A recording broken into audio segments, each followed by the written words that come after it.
देश की आज़ादी के अमृत महोत्सव का समय और इस अमृत काल में देश को संसद का नया भवन मिल रहा है। एक ऐतिहासिक मौका, ऐतिहासिक क्षण है।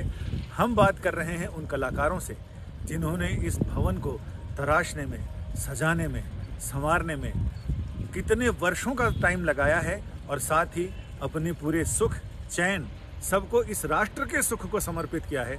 हम उनसे नरेश जी कोमावत हमारे साथ हैं और कैप्टन विकास हमारे साथ हैं, जिन्होंने अंदर की मूर्तियां और म्यूरल्स, इसके अलावा कलाकृतियों से इस भवन को सजाया है।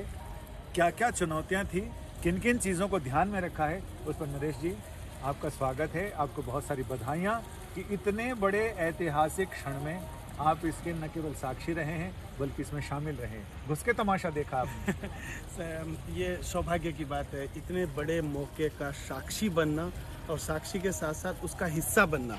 ये मुझे आज सुबह से ही मैं ट्विटर पे और इन सब पे देख रहा था। सिंगोला एक शब्द है, हम सब ने सुना, जो कि चोल साम्राज्य से चल के आज 1947 की अगर हम बात करें तो उस वक्त बुमुड़ी बंगारी साहब जो एक स्वर्णकार थे उस समय के, उनको वो डिज़ाइन करने के लिए दिया गया और उनके परिवार का वो एक ऐतिहासिक पल बन गया जब उन्होंने वो सिंगोला को डिज़ाइन किया। उसी सिंगोला को लेकर के आदरणीय प्रधानमंत्री नरेंद्र मोदी जी इस नए पार्लियामेंट को देश को समर्पित करने जा रहे हैं। मैं अपने आप को उतना ही सौभाग्यशाली महसूस करता हूं जितना बुमुड़ी बंगारू साहब ने अपने आप को महसूस किया जब मुझे मौका मिला इसके अंदर बड़े स्कल्पचर्स बनाने का।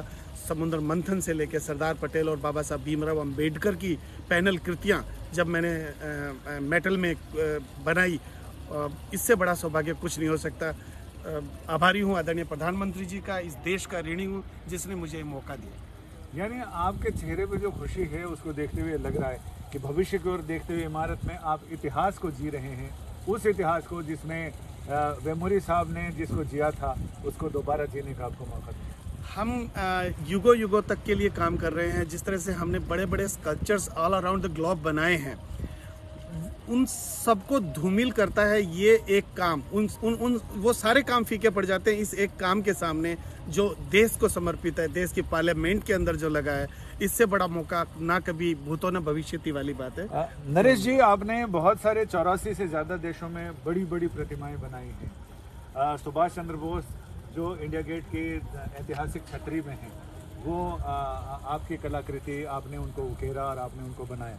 इसके अलावा जहाँ बात करें नाथ द्वारा के सबसे बड़े शिवजी, तो उन सबको देखते हुए वो सारा अनुभव कैसे यहाँ पर काम आया और किस तरह की चुनौतियाँ थी जिसमें भारतीय संस्कृति भी परिलक्षित हो, सौंदर्य बोध भी हो, तमाम चीज़ें उसको कैसे संतुलित करनी है। मॉडर्न आर्किटेक्चर का एक जीता जागता उदाहरण है जिसमें आर्किटेक्ट विमल पटेल साहब हैं और जिन लोगों ने इस बिल्डिंग का निर्माण किया है, टाटा ग्रुप है, उन सबकी बॉन्डिंग के साथ कल्चरल काम को जेल करना, इसमें IGNC Indira Gandhi national cultural arts centre of arts का बड़ा योगदान रहा।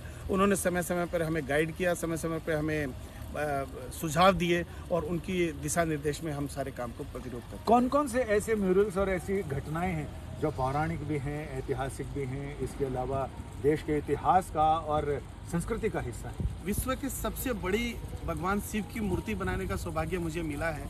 उसके बाद देश की पार्लियामेंट के अंदर 100 फीट बाई 10 फीट का एक लंबा म्यूरल हमने जो बनाया है, अगर प्रिसाइजली कहूँ तो 75 फीट बाई 9 फीट का जो म्यूरल हमने बनाया है वो अपने आप में ऐतिहासिक है। अंकोर वाट से प्रेरित होकर के ये म्यूरल हम sculpted and completely designed by me. तो वो समुद्र मंथन का वो काम। और इसके अलावा आपने देश के महान नेताओं को भी उकेरा है। सरदार पटेल और भीमराव अंबेडकर साहब के स्कल्पचर्स को उकेरने का मौका मुझे मिला है, जो मैंने 20-20 फीट के फेस इसके अंदर पार्लियामेंट के अंदर लगाए। कैप्टन विकास बड़े बड़े जहाज उड़ाते हैं, ये उड़ान कैसी रही? कला की उड़ान, संस्कृति की उड़ान, इतिहास की उड़ान। सर, नरेश मेरे बड़े भाई और हम साथ में पढ़े हैं, मित्र हैं। हम लोग करीब 22-23 साल से साथ में हैं, जुड़े हुए हैं। तो समय का थोड़ा अभाव रहता है, बट जो एक देखा जाए कि एक ऐसी मेरे पास में अवसर था जिसके अंदर जो आने वाली पीढ़ियाँ, आने वाले युग के लोग इस चीज़ को देखें। तो भाई ने मुझे बोला कि ये इस काम में मैं चाहता हूँ कि आप थोड़ा सा आगे आएँ। तो मेरा शौक़ था। इनके पिताजी ने बड़ा मार्गदर्शन किया जब हम स्कूल में पढ़ते थे। श्री मातूराम जी, उनके हम बड़े आभारी हैं। उन्होंने हमें जो है थोड़ा प्रेरित किया।